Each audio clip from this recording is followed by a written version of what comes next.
اور ابراہیم کے دین سے وہی منہ پھیرے گا جس نے خود کو احمق بنا رکھا ہو، اور بے شک ہم نے اسے دنیا میں چن لیا، اور بے شک وہ آخرت میں ہمارا خاص قرب پانے والوں میں سے ہے۔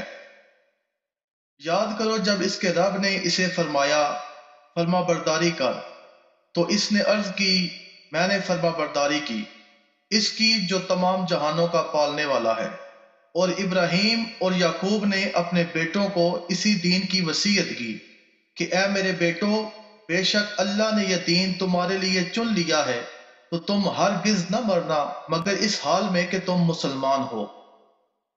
اے یہودیوں، کیا تم اس وقت موجود تھے جب یعقوب کے وصال کا وقت آیا، جب انہوں نے اپنے بیٹوں سے فرمایا اے بیٹو، میرے بعد تم کس کی عبادت کرو گے؟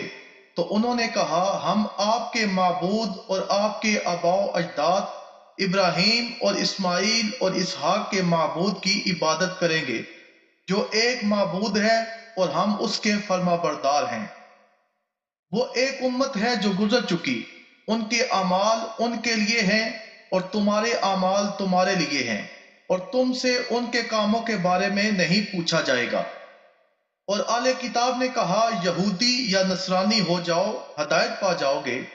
تم فرماؤ ہرگز نہیں، بلکہ ہم تو ابراہیم کا دین اختیار کرتے ہیں جو ہر باطل سے جدا تھے اور وہ مشرکوں میں سے نہ تھے۔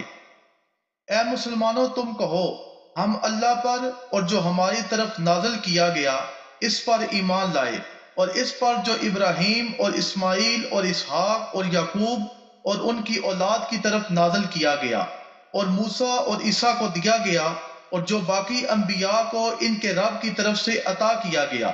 ہم ایمان لانے میں ان میں سے کسی کے درمیان فرق نہیں کرتے، اور ہم اللہ کے حضور گردن رکھے ہوئے ہیں۔ پھر اگر وہ بھی یوں ہی ایمان لائیں جیسا تم ایمان لائے، جب تو وہ ہدایت پا گئے، اور منہ پھیریں تو وہ صرف مخالفت میں پڑے ہوئے ہیں، تو اے حبیب ان قریب اللہ ان کی طرف سے تمہیں کافی ہوگا، اور وہی سننے والا جاننے والا ہے۔ ہم نے اللہ کا رنگ اپنے اوپر چڑھا لیا، اور اللہ کے رنگ سے بہتر کس کا رنگ ہے، اور ہم اس کی عبادت کرنے والے ہیں۔ تم فرماؤ کیا اللہ کے بارے میں ہم سے جھگڑتے ہو؟ وہ ہمارا بھی رب ہے اور تمہارا بھی، اور ہمارے اعمال ہمارے لیے اور تمہارے اعمال تمہارے لیے، اور ہم خالص اسی کے ہیں۔ اے اہل کتاب، کیا تم یہ کہتے ہو کہ ابراہیم اور اسماعیل اور اسحاق اور یعقوب اور ان کی اولاد یہودی یا نصرانی تھے؟ تم فرماؤ کیا تم زیادہ جانتے ہو یا اللہ؟ اور اس سے بڑھ کر ظالم کون جس کے پاس اللہ کی طرف سے کوئی گواہی ہو اور وہ اسے چھپائے، اور اللہ تمہارے اعمال سے بے خبر نہیں۔ وہ ایک امت ہے جو گزر چکی، ان کے اعمال ان کے لیے اور تمہارے اعمال تمہارے لیے، اور تم سے ان کے کاموں کے بارے میں نہیں پوچھا جائے گا۔ اب بیوقوف لوگ کہیں گے ان مسلمانوں کو ان کے اس قبلے سے کس نے پھیر دیا جس پر یہ پہلے تھے؟ تم فرما دو مشرق و مغرب سب اللہ ہی کا ہے، وہ جسے چاہتا ہے سیدھے رستے کی طرف ہدایت دیتا۔ اور اسی طرح ہم نے تمہیں بہترین امت بنایا تاکہ تم لوگوں پر گواہ بنو، اور یہ رسول تمہارے نگہبان و گواہ ہوں۔ اے حبیب، تم پہلے جس قبلہ پر تھے ہم نے وہ اسی لیے مقرر کیا تھا کہ دیکھے کون رسول کی پیروی کرتا ہے اور کون الٹے پاؤں پھر جاتا۔ اور بے شک وہ لوگ جنہیں اللہ نے ہدایت دی تھی ان کے علاوہ لوگوں پر یہ بھی بہت باری تھی، اور اللہ کی یہ شان نہیں کہ تمہارے ایمان ضائع کر دے، بے شک اللہ لوگوں پر بہت مہربان رحم والا ہے۔ ہم تمہارے چہرے کا آسمان کی طرف بار بار اٹھنا دیکھ رہے ہیں، تو ضرور ہم تمہیں اس قبلے کی طرف پھیر دیں گے جس میں تمہاری خوشی ہے۔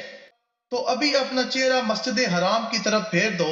اے مسلمانوں، تم جہاں کہیں ہو اپنا منہ اسی کی طرف کر لو، اور بے شک وہ لوگ جنہیں کتاب عطا کی گئی وہ ضرور جانتے ہیں کہ یہ تبدیلی ان کے رب کی طرف سے ہے، اور اللہ ان کے اعمال سے بے خبر نہیں۔ اور اگر تم ان کتابیوں کے پاس ہر نشانی لے آؤ تو بھی وہ تمہارے قبلے کی پیروی نہ کریں گے، اور نہ تم ان کے قبلے کی پیروی کرو، اور وہ آپس میں بھی ایک دوسرے کے قبلے کی تابع نہیں۔ اور اے سننے والے، اگر تیرے پاس علم آ جانے کے بعد تو ان کی خواہشوں پر چلا تو اس وقت تو ضرور زیادتی کرنے والا ہوگا۔ وہ لوگ جنہیں ہم نے کتاب عطا فرمائی وہ اس نبی کو ایسا پہچانتے ہیں جیسے وہ اپنے بیٹوں کو پہچانتے، اور بے شک ان میں ایک گروہ جان بوجھ کر حق چھپاتے ہیں۔ اے سننے والے، حق وہی ہے جو تیرے رب کی طرف سے ہو، بے شک تو ہرگز شک کرنے والوں میں سے نہ ہونا۔ اور ہر ایک کے لیے توجہ کی ایک سمت ہے جس کی طرف وہ منہ کرتا ہے، تو تم نیکیوں میں آگے نکل جاؤ۔ تم جہاں کہیں بھی ہوگے اللہ تم سب کو اکٹھا کر لائے گا، بے شک اللہ ہر شے پر قدرت رکھنے والا ہے۔ اے حبیب، تم جہاں سے آؤ اپنا منہ مسجد حرام کی طرف کرو، بے شک یہ یقیناً تمہارے رب کی طرف سے حق ہے، اور اللہ تمہارے کاموں سے غافل نہیں۔ اور اے حبیب، تم جہاں سے آؤ اپنا منہ مسجد حرام کی طرف کرو، اور اے مسلمانوں تم جہاں کہیں ہو اپنا منہ اسی کی طرف کرو، تاکہ لوگوں کو تم پر کوئی حجت نہ رہے، مگر جو ان میں سے ناانصافی کرے تو ان سے نہ ڈرو اور مجھ سے ڈرو، تاکہ میں اپنی نعمت تم پر مکمل کر دوں اور تاکہ تم ہدایت پاؤ۔ جیسا کہ ہم نے تمہارے درمیان تم میں سے ایک رسول بھیجا جو تم پر ہماری آیتیں تلاوت فرماتا ہے اور تمہیں پاک کرتا ہے اور تمہیں کتاب اور پختہ علم سکھاتا ہے اور تمہیں وہ تعلیم فرماتا ہے جو تمہیں معلوم نہیں تھا۔ تو تم مجھے یاد کرو، میں تمہیں یاد کروں گا، اور میری ناشکری نہ کرو۔ اے ایمان والو، صبر اور نماز سے مدد مانگو، بے شک اللہ صابروں کے ساتھ ہے۔ اور وہ جو اللہ کی راہ میں مارے جائیں انہیں مردہ نہ کہو بلکہ وہ زندہ ہیں، لیکن تمہیں اس کا شعور نہیں۔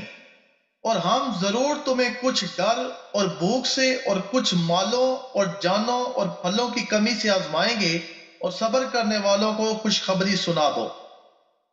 وہ لوگ جن پر کوئی مصیبت آتی ہے تو کہتے ہیں ہم اللہ ہی کے ہیں اور ہم اسی کی طرف لوٹنے والے ہیں۔ یہ وہ لوگ ہیں جن پر ان کے رب کی طرف سے درود ہیں اور رحمت، اور یہی لوگ ہدایت یافتہ ہیں۔ بے شک صفا اور مروہ اللہ کی نشانیوں میں سے ہیں، تو جو اس گھر کا حج یا عمرہ کرے اس پر کچھ گناہ نہیں کہ ان دونوں کے چکر لگائے، اور جو کوئی اپنی طرف سے بھلائی کرے تو بے شک اللہ نیکی کا بدلہ دینے والا خبردار ہے۔ بے شک وہ لوگ جو ہماری اتاری ہوئی روشن باتوں اور ہدایت کو چھپاتے ہیں، حالانکہ ہم نے اسے لوگوں کے لیے کتاب میں واضح فرما دیا، تو ان پر اللہ لعنت فرماتا ہے اور لعنت کرنے والے ان پر لعنت کرتے ہیں۔ مگر وہ لوگ جو توبہ کریں اور اصلاح کریں اور چھپی ہوئی باتوں کو ظاہر کر دیں تو میں ان کی توبہ قبول فرماؤں گا، اور میں ہی بڑا توبہ قبول فرمانے والا مہربان ہوں۔